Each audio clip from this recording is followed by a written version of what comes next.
స్వామి వివేకానంద ఒక మాట చెప్తుండేవారు. తిత్తిభము అని ఒక పిట్ట, అది చాలా చిన్న పిట్ట, లపువుకి పిట్ట అలాగా. ఆ తిత్తిభ పిట్ట ఒక మగపిట్టతో కలిసి కాపురం చేస్తుండేది ఓ సముద్రపు ఒడ్డున. అది గుడ్లు పెడుతూ ఉండేది సముద్రపు ఒడ్డున ఇసుకలో. సముద్ర తరంగములు వచ్చి ఈ ఇసుకలో పెట్టిన గుడ్లు పట్టుకెళ్ళిపోతుండే. పోను అది మార్చచ్చుగా. అది పెంకితనంగా అక్కడే గుడ్లెట్టేది, సముద్రం పట్టుకుపోయేది. 2-3 మాటలు చూసింది. ఏమిటి నీ తెంపరితనం?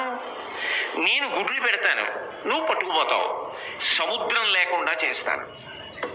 ఏం గుడ్లు వదిలిపెట్టలేవా అని సముద్రాన్ని కప్పెట్టేద్దాను నువ్వు నేను అని చెప్పి అది భార్య కలిసి సముద్రంలోకే వెళ్ళి రెక్కలు తడి చేసుకోవడం, కాస్త ఇసకంటించుకోవడం, సముద్రంలో చల్లుతూ ఉండడం. మిగిలిన తిత్తిభాలు చూసేయి, ఏమిటి ఆ పని అని అడిగాయి.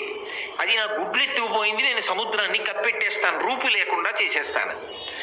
మిగిలిన పక్షులు ముందు నవ్వేయి, కానీ అది పడుతున్న కష్టం, దాని లక్ష్యశుద్ధి చూసేయి. మిగిలిన తిత్తిభ పక్షులన్నీ బయలుదేరాయి. అరే మన పక్షి జాతిరా అని మిగిలిన పక్షులన్నీ బయలుదేరాయి. ఒకప్పుడు పక్షులన్నీ ఏం చేస్తున్నాయంటే సముద్రాన్ని కప్పెడుతున్నాయి ఇసుకతో అని తెలిసింది గరుత్మంతుడికి. ఆయన కూడా బయలుదేరి వచ్చాడు.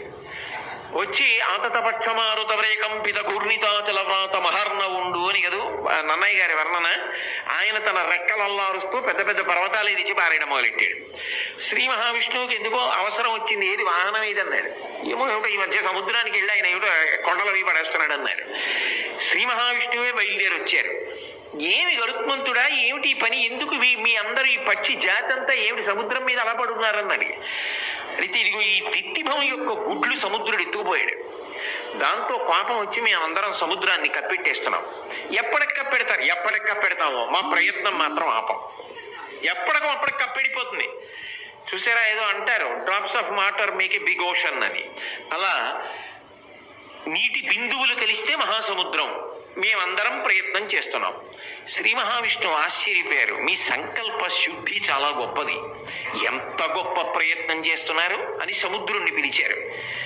ఆ తిత్తిభం యొక్క గుడ్లు ఇచ్చేసేయమన్నారు. దాని గుడ్లు ఇచ్చేసేది. ఇక్కడ ఉంచకు, అది సముద్ర లక్షణం, తీసుకెళ్లి చక్కగా వేరే చోట పెట్టుకుని పొదిగి పిల్లల్ని చేసుకో అని సముద్రుడికి తిత్తిభానికి సంధి చేశారు. పక్షులన్నీ సంతోషంగా వెళ్ళిపోయి. ఏదైనా సముద్రుణ్ణి పిలిపించి సముద్రంలో వెళ్ళిపోయిన గుడ్లు తెచ్చుకుందా లేదా ఓ తిత్తిభం?